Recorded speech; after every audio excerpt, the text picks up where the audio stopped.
We have with us today Congressman Terry Ridon, representative of the Bicol Saro Party List. Kong, thank you for joining us. Good morning.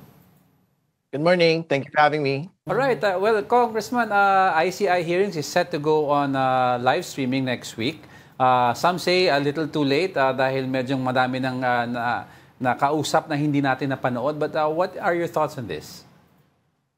Well, sa isang bahagi, masaya tayo na tuloy na po yung live streaming. Actually, hindi lang live streaming, kundi yung fact na hindi na po ito private proceedings, hindi na po ito in executive session. Right. So, That's right. initially, ang sinasabi nga natin, dapat magdesisyon yung ICI kung alin yung pwedeng public proceedings, like yung reading po ng affidavits at yung initial inquiry on these affidavits at alin yung executive session. Pero ang ginawa nila talagang ang sinasabi nila ngayon, full live streaming na po, similar to what the House and the Senate investigations had undertaken. So, I think that is a very important pivot, that is a very important transparency measure undertaken by the ICI. Kong, kasi the House and the Senate have their own rules with regards to what constitutes an executive session. With regards to the ICI, meron ba silang rules with regarding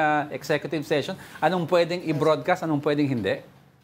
Well, sila siyempre magpapasya dyan. Pero siyempre, as a general rule, dapat lahat ng sasalang sa ICI, dapat po naka-broadcast na po ito. No? So, I think for context, sa Congress at Senate, yung po nga pwede lang na executive session pagka state secrets at matters of national security. No? So, I think pwede po nga similar rules yung pong implement po na ICI relating to executive sessions. Yung pong mga aspeto, bahagi na hindi po isa-subject to public proceedings and live streaming. Well, of course, some critics also say na itong ICI is just another layer of bureaucracy, stating na wala naman talagang power ang ICI. That is why si Senator Tito Soto has filed a bill giving much power to ICI. Kayo po ba ay pabor sa ganon na mas bigyan natin, gawin na pong batas itong ICI? Hindi, wala naman po tayong debate na pwede magkaroon po talaga ng batas. In fact, meron pong mga pending bills sa Senado, katulad ng binanggit po niyo, tsaka sa Kongreso, patungkol po dito. No, pero kailangan din po natin maglinaw. I think we have to cut the ICI some slack kasi maigsi lang pa lang ho yung panahon ng buhay nito eh. I think wala pa nga ho itong 50 days. No? Para a little short of more than a month lang po ang buhay nito. So, I think they are figuring themselves out at this point, no? At meron po talaga yung actual birthing pains, particularly in the context of such a massive corruption scandal, no? So, we should let them find their way, no? Pero again, very important po itong measure na ito, and I think more than anything else, it should compel actually both House of Congress to really grant them yung pong contempt and all the other powers, investigative powers that is granted to the House and the Senate. Kasi siyempre, pagka may live streaming na, tapos meron po nga mga contempt subpoena powers, talaga mapepersa po ang lahat to actually deal and cooperate with the ICI already. Kung won't granting the ICI more powers via legislation overlap with the actual function of the Ombudsman? Kasi ang sinasabi ng iba, instead of doing that, why not allocate more funds to the Ombudsman to create a unit within itself that could tackle this very issue of corruption? Well, I think ito kasi syempre yung wisdom ng executive at this point, no? Na kailangan ho talaga na may paghihiwalay ng focus dito po sa flood control and infrastructure corruption. Well, hindi ko sinasabing mali yung ombudsman na proposal, no?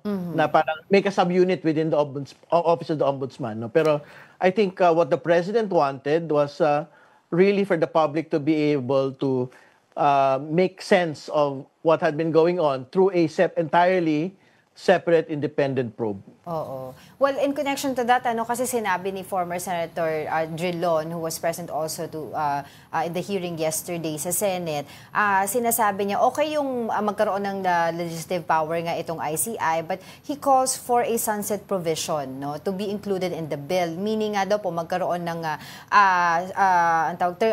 parang expiration date na, no, parang magkaroon ng termination ng commission's existence after a certain period of time. Kasi nga daw, doon, mas maganda, mas mapalakas pa yung ombudsman. Your thoughts on that?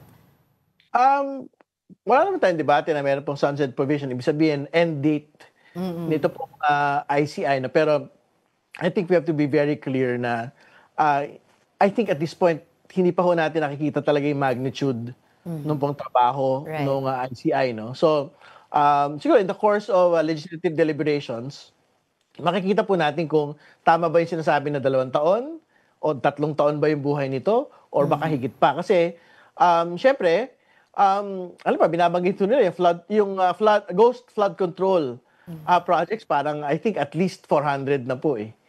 So, meron yan actual human limits on how we can actually dispose of these, no? So, we have to make a computation, time and motion, kung kaya ba talaga yung 400 within the span of 2 years lang? Oh. Pero kung I'd like to ask, no, kasi the ICI has announced they're set to recommend the filing of several cases in a few weeks. And then this will go, I believe, straight to the Ombudsman also. If, let's say, may recommendation for some senators or congressmen, and of course, habang may investigation sa Ombudsman, meron yan order for executives at least, na magkaroon ng suspension, the Ombudsman cannot do that sa inyo. No? Anong magiging tugon ng both chambers? Siyempre, we will see as soon as we reach that point. No?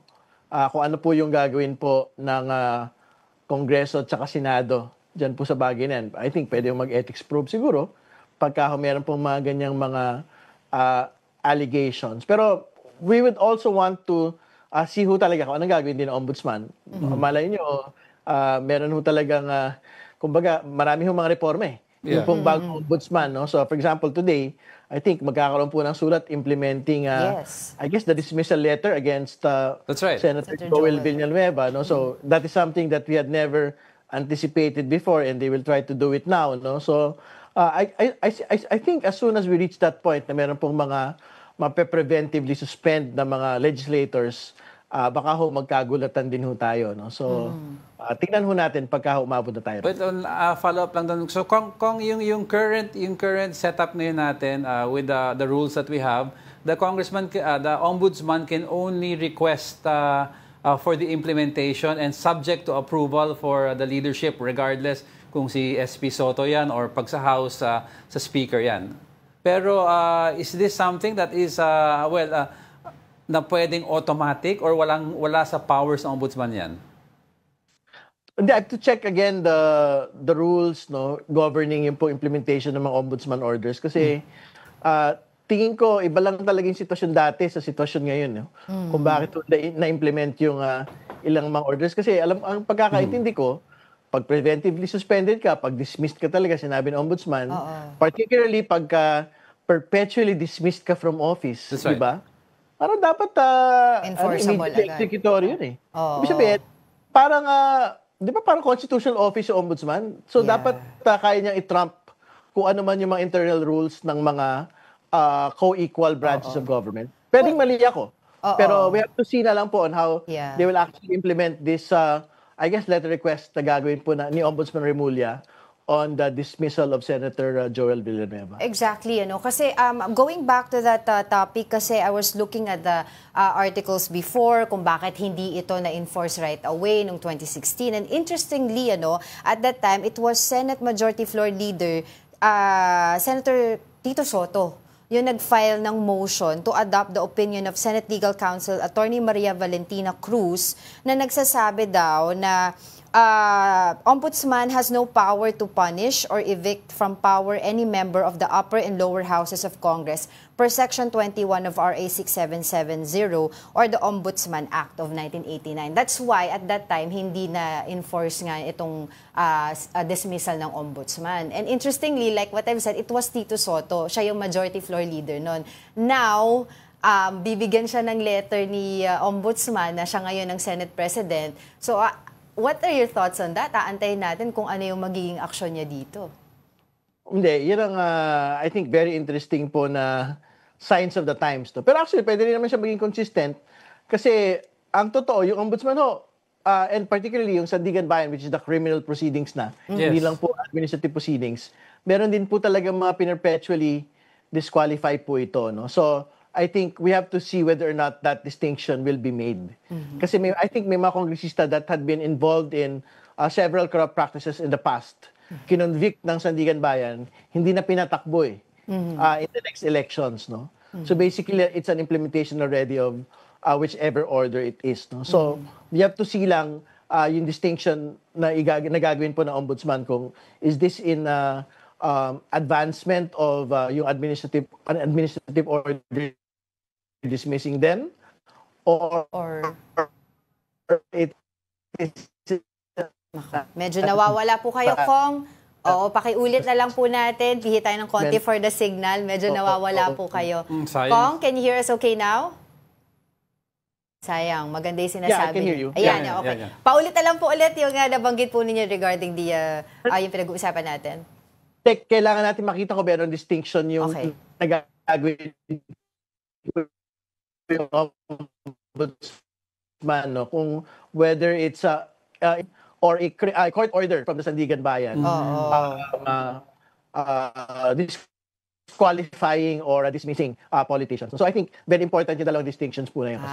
So in other words, kung court order na galing sa Sandigan Bayan, walang question dyan. Ang magiging question ng jurisdiction ng Ombudsman over yung mga legislators natin. Yung mga administrative dismissals na tinatawag. Kasi ibig sabihin kasi yun sa mga, yung Ombudsman lang Yeah. Yung dismiss dun sa mga official po na ito. Kasi I've heard several interpretations from different lawmakers. Sinasabi nila kasi ang ombudsman can only have power over the executive branch. Kasama doon yung mga mayors daw. Bakit daw ang mga congressmen and senador, they're elected officials just like yung executive natin na mayors. So, ano ang distinction sa batas nito? Should we take a look at it again given yung gravity ng corruption in the Philippines? Well, I think we have to test it than look at it. No? So, kumbaga, someone has to actually question that before the court. Kung tama ba na halimbawa, why are you not implementing this particular order against legislators? Well, for me, masusubok dito si Senator Tito Sotto. Well, according sa kanya, antayin daw niya muna yung communication from the Ombudsman bago siya mag-release ng any statement regarding this. But moving forward to another topic, since we are talking about the Ombudsman, I think yesterday he was saying na may mga lumalapit sa kanya at nagsasabi, I think mga lawmakers din na quietly would want to return na lang yung pera na parang allegedly nakuha from kickback. Magtuturo daw sila. Oo, pero yun nga, wala na lang names, quietly nila gagawin yung i-return yung pera. What are your thoughts on that, Kong? Nakuha na nila yung pera Ibabalik na lang daw. Hindi ata ganun yun. I don't think that's how the criminal justice system works. Exactly. So, we'll see na lang pa. We don't want to jump the gun on, syempre, on Ombudsman Remulla and of course. Well, to be fair, wala pa naman siyang sinabi. Para ang sinasabi lang niya, may mga ganun na mga nagsasabi sa kanya. We don't want to jump the gun on him and of course on our colleagues in Congress and the Senate. Pero again, that's not how life works. That's not how the criminal justice system works, no? Kumbaga, you dip your hands into the pie and into the cookie jar to be made to pay for it. Anong tinuturo natin sa kabataan pwede magnakaw pero ibalik mo lang. Oo. Iba nga 'di ba nagnanakaw ng lata ng sardinas tapos kinukulong agad Well, on a slightly similar topic, Kong, madami na lawmakers natin naglalabasan ng mga kanya-kanyang SALN, no? Kayo po, Kong, naglabas na po kayo ng SALN? Hindi pa tayo naglabas ng SALN. We are waiting for the SALN policy of the House, no? I think very important po talaga na as an institution, syempre, I head the committee and we are part of the House leadership na talaga meron ng sarili pong proseso po ng House disclosures, no? Kasi ayaw natin maging performative lang yung paglalabas ng SALN tsaka paisa-isa. So, ibig sabihin, talagang, kasi pwede mangyari, sige, naglabas ako ng SALN, pero did actually change House policy, congressional policy relating to SALNs? Baka hindi ba? So, we are intent on participating with yung pong SALN committee policy proposals, no? So, I think kinonstitute na po ni Speaker Bogie D po ito. But he himself released his SALN yesterday, di ba? Yeah, kasi I think in the very first place, he made the commitment to actually release the SALN. No? So ako, I've been asked about it. Sabi ko, I think as soon as the House policy is in place, we will release it. Sa policy ba, Kong, will you have something similar to that of yung kay Ombudsman? There's certain info in the SALN that cannot be released kasi maapektuhan din yung privacy ng isang individual. Like, nakalista yung mga property addresses, di ba? Yung specific details on finances. More on general details lang i-release. Tama ho yun. So, as a general policy, there should be disclosure but respecting data privacy rights. No? So, ibig sabihin, dapat po ma-redact yung pong mga identifiers, personal identifiers, particularly mga addresses ng mga bahay, mga lote, yung pong mga pag-aari, no? Ng mga kongresista at senador. Pero I think very important to, at yan naman yung pinaka-importante makita, yung actual net worth ng mga kongresista para magkaroon po tayo ng baseline determination ng mga kayamanan po namin. Okay. Panghuli na lang and very quick na lang, Kong, yung comment mo doon sa pinalabas the other day na mga maaaring kulungan ng mga masasangkot nga dito sa anomalya ng flood control projects. Pinakita yung Quezon City Jail. yung parang yung jail na bago sa Payatas. Ni DILG Secretary Remulla. Una sa lahat, hindi ko alam kung doon ba talaga dadalhin yung mga ikukulong Sabi niya. Kasi I don't think pwede hong i-determine ng DILG Secretary lang po or ng BJMP kung saan po ikinukulong yung mga sangkot po sa Sandigan Bayan cases or whichever cases. No? So, hindi ko alam if it's actually a special jail. Kumbaga, I think it should be a general jail. No? Kumbaga, magsama-sama sila doon. Kung congressman man yan, nagnakaw man yan ng kung ano man sa grocery, hindi ba? Nanaksak man yan, ay magsama-sama sila doon. I don't think the DILG actually has the power to make a determination on where detained persons should be detained. Kasi it's something which the courts will actually decide. Diba? So, wala naman akong problema kung doon sila magsama-sama. Pero, kumbaga, hindi ko lang maintindihan kung talaga nga bang is it actually a special detention facility for Sandigan Bayan cases? I'm not quite sure. Actually daw, kung sinabi ni DILG Secretary, it's I think the new Quezon City Jail wing. Kasi parang wing 2 nila to accommodate yung overflow ng current. So, hindi daw special. Pero, ang sabi kasi ng iba, ilagay mo siya sa luma kung saan daw crowded. Hindi, kaya nga. So, ibig ko sabihin, hindi ko alam kung ano ba to I mean, was he just chasing the headlines in the soundbite? It's, on this matter, kasi again, to be very clear, I don't think it's a special detention facility for Sandigan Bayan cases. Yes, it's not. It's not for the DILG and the BJMP to make that determination. Hindi ba? And ako nga, I mean, bahala yung mga korte kung saan nila gustong ilagay yung po mga detenidong mga persons. And more importantly, parang hindi ba ata deserve ng mga Sandigan Bayan cases na doon pa sila ilalagay sa magandang pasilidad, no? Diba? I mean, kung saan magdesisyon, kung pangit na pasilidad o magandang pasilidad, dapat wala akong pagtatangi kung sino ba ito. Unless binabahayan, Kong, kapag umuulan. Habang nakakulong sila, babahain sila dyan. Anyway, maraming salamat po sa inyong oras. As always, Congressman Terry Ridon, representative of the Bicol Sara Party List. Maraming salamat. Magandang umaga. Well, quickly lang before, on fairness lang, para malinaw lang, for DILG Secretary Remulla, he did not say doon makukulong. He said this is the most likely place na makukulong because this is 10 kilometers away from the Sandigan Bayan. So sabi niya, in case dito, ready na. Ang naging issue, bakit dinabas sa media kaagad, wala pa naman ang determination.